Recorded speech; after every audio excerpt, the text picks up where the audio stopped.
He was a man whose charm and cunning allowed him to infiltrate the very heart of his adversary's government. This is the story of Eli Cohen, the legendary Mossad agent whose infiltration of Syria in the 1960s shook the Middle East and almost changed history forever. But how did a man born in Alexandria, Egypt, almost become the defense minister of Syria? This is a tale of danger, betrayal, and an audacious mission that left an indelible mark on the region. In the bustling streets of Alexandria, Eli Cohen grew up in a Jewish family steeped in patriotism and Zionist ideals. His early years were marked by a deep longing for the land of Israel, a dream he realized when he emigrated there in the early 1950s. But Cohen's quiet demeanor masked a sharp mind and an unshakable resolve.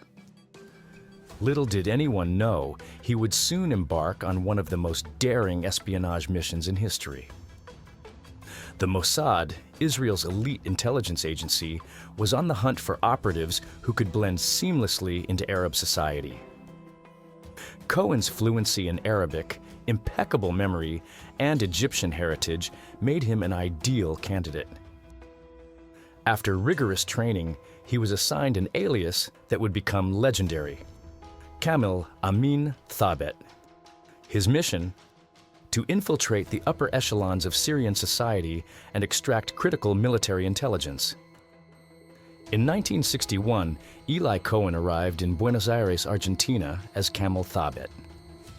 The Mossad crafted an intricate backstory for him, a wealthy Syrian businessman returning to his roots. Cohen's charm was magnetic. He quickly befriended members of the Syrian expatriate community, including key diplomats and military officials. His lavish parties, where he served the finest food and wine, became a magnet for influential figures. But these gatherings weren't just for socializing. Cohen was always listening, always learning. By 1962, Cohen had established himself as a trusted member of Syria's elite. He moved to Damascus, the heart of his mission. The city was a hotbed of political intrigue, and Syria's military was gearing up for conflict with Israel. Cohen's charm and generosity opened doors that had been impenetrable to others. He became close to senior military officials, even touring sensitive installations under the guise of philanthropy and patriotism. One of Cohen's most audacious moves was his visit to the Golan Heights, a strategic plateau overlooking Israel. Disguised as a patriotic gesture, he suggested planting eucalyptus trees around military fortifications to provide shade for soldiers. The Syrians embraced the idea, unaware they were marking their positions for Israeli forces. This seemingly innocuous suggestion would prove critical in the Six-Day War of 1967. But Cohen's mission wasn't without risks. The world of espionage is a constant game of cat and mouse. Syrian intelligence was always on the lookout for leaks, and paranoia ran high. Yet Cohen's ability to gain trust was unparalleled. He became so deeply embedded in Syrian society that he was considered for a position that would have been unthinkable: Defense Minister of Syria. His proximity to such power was both a triumph and a ticking time bomb. As Cohen rose in influence, the Mossad received a steady stream of invaluable intelligence. Using a hidden radio transmitter in his Damascus apartment, he relayed details about Syrian troop movements, military strategies, and fortifications. Each message brought Israel closer to a strategic advantage, but each transmission also increased the risk of exposure. The turning point came in 1965. Syrian counterintelligence, suspicious of leaks, intensified their efforts to uncover the source. They deployed Soviet-supplied technology to monitor radio frequencies. One fateful evening, as Cohen transmitted a report, his signal was intercepted. Syrian agents stormed his apartment and arrested him.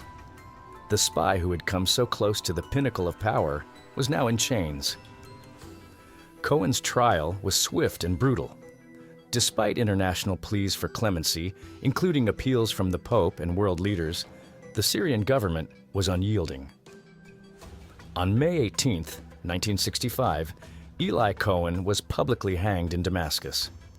His execution was meant to serve as a warning, but it only cemented his status as a hero in Israel and a symbol of Mossad's audacious reach.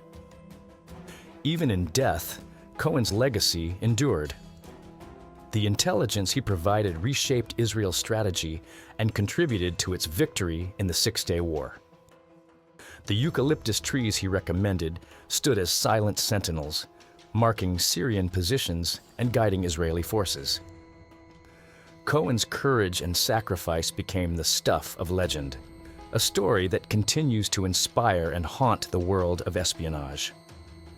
But the question lingers: how did Cohen get so close to becoming Syria's defense minister? His uncanny ability to win trust, coupled with Syria's political chaos, created the perfect storm. Yet his rise also highlights the fragility of security in an age of deception. It's a chilling reminder of how one man's actions can alter the course of history. Today, Eli Cohen's name is etched in Israeli history. His story, a testament to the extraordinary lengths spies go to for their countries. The streets of Tel Aviv bear his name, and his life has been immortalized in books, films, and television. But for the people of Syria, his tale remains a painful chapter, a reminder of vulnerabilities exploited and secrets laid bare. In the shadows of the intelligence world, where lies and truths blur, Eli Cohen's mission stands as a towering example of audacity and sacrifice. He was a man who lived many lives, wore many masks, and nearly changed the destiny of nations. And though his life ended on a gallows in Damascus, his legacy endures, a symbol of the silent battles fought far from the public eye. The story of Eli Cohen isn't just a tale of espionage. It's a story of how far a person can go to serve their country, even at the ultimate cost.